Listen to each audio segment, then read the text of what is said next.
2026, the year the system chooses what to sacrifice. 2026 isn't coming after a normal cycle. It's coming after years of record-high interest rates, unprecedented government debt, militarized geopolitics, AI infrastructure financed entirely on credit, and collapsing institutional trust. Historically, when too many tensions remain suspended without resolution, they don't resolve gradually. They break simultaneously.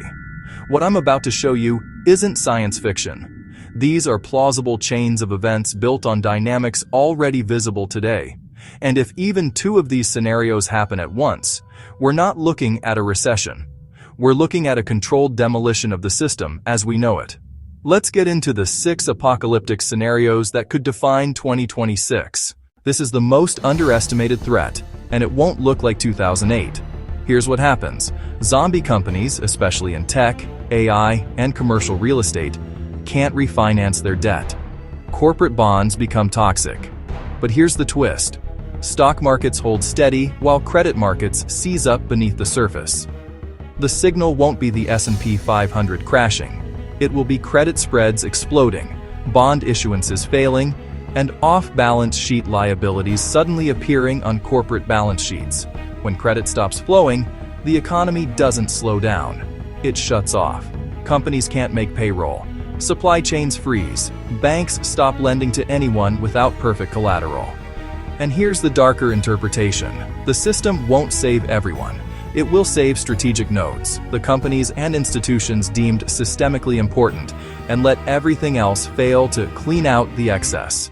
This isn't a bailout, it's a culling. Governments are sitting on debt levels never seen in peacetime. The problem isn't the absolute level, it's the cost of refinancing. In 2026, massive tranches of sovereign debt need to be rolled over. Markets start demanding higher risk premiums. Central banks are trapped. If they cut rates too much, inflation reignites. If they don't cut, governments face implicit defaults. The result? Austerity without calling it austerity. Invisible cuts. Indirect taxes. Selective inflation that hits the middle class while asset owners stay protected. And here's what they won't tell you. They'll never call it a default. They'll call it restructuring, fiscal transition, solidarity, or some other euphemism designed to hide the fact that bondholders are being quietly wiped out. Watch for this. Sudden changes to pension rules, wealth taxes framed as temporary, and emergency fiscal measures passed without real debate. That's when you know the debt trap has closed. The AI bubble doesn't pop. It mutates into something worse, an infrastructure bottleneck. AI keeps growing, but data centers consume energy like entire cities. Western electrical grids can't handle the load. Energy costs become the real constraint, not capital or talent. In 2026, we could see rolling blackouts, energy rationing, and priority allocation systems that decide who gets power and who doesn't. Industrial users get priority. Residential customers get controlled outages. The price of electricity becomes wildly distorted. In some regions, energy costs spike 200% to 300%. AI doesn't die. It becomes an infrastructure luxury that only certain players can afford.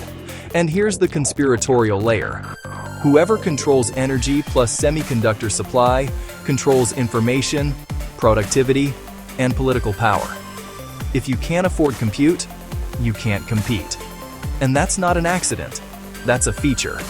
This is how technological oligopolies get cemented permanently. You don't need a world war for the global economy to fracture. You just need sanctions enforcement, punitive tariffs, technology blockades, and capital restrictions. In 2026, global trade becomes radically more fragmented. Supply chains are weaponized.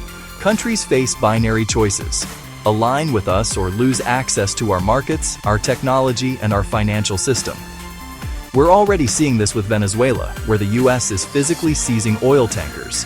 Imagine that logic applied to semiconductors, rare earths, pharmaceuticals, and food exports. The result is inflation by fragmentation.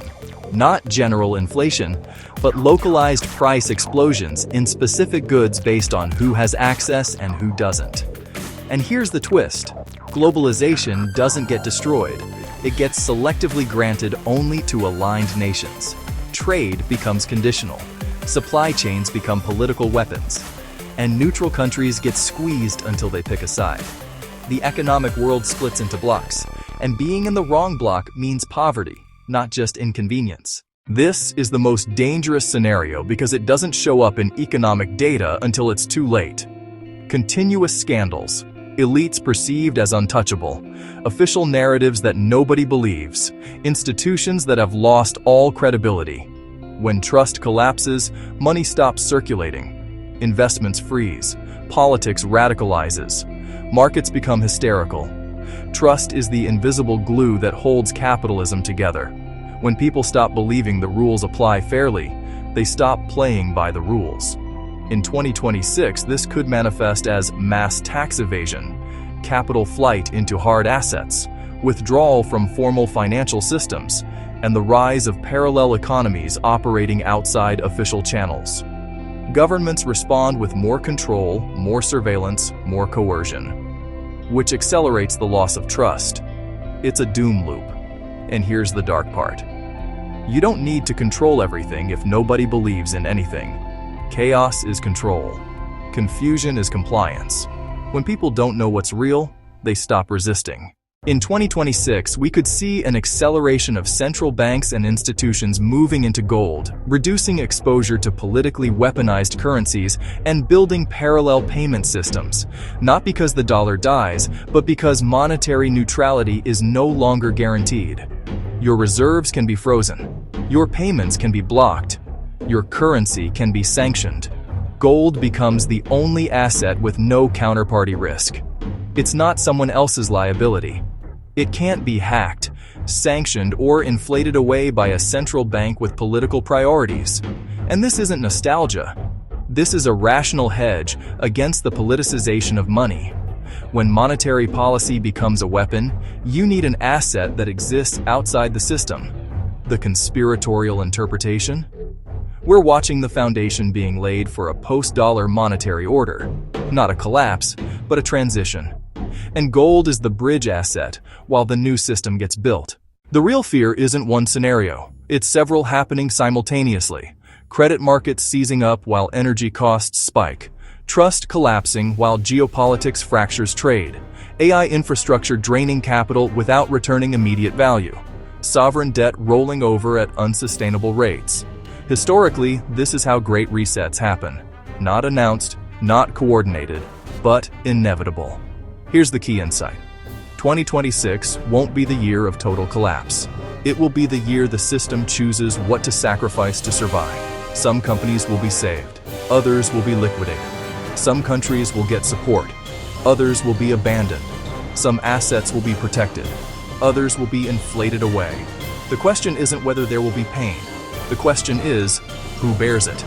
Look, the point isn't to predict the future with certainty. The point is to understand where tensions are accumulating, because when they explode, there's no warning. Watch credit spreads. Watch energy costs. Watch sovereign debt auctions. Watch capital flows into hard assets. Watch geopolitical fragmentation.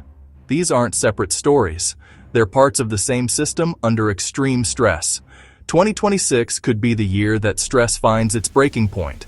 And if you're not paying attention, you won't see it coming until it's already here. If you want more analysis on what's really happening in global markets and geopolitics, subscribe.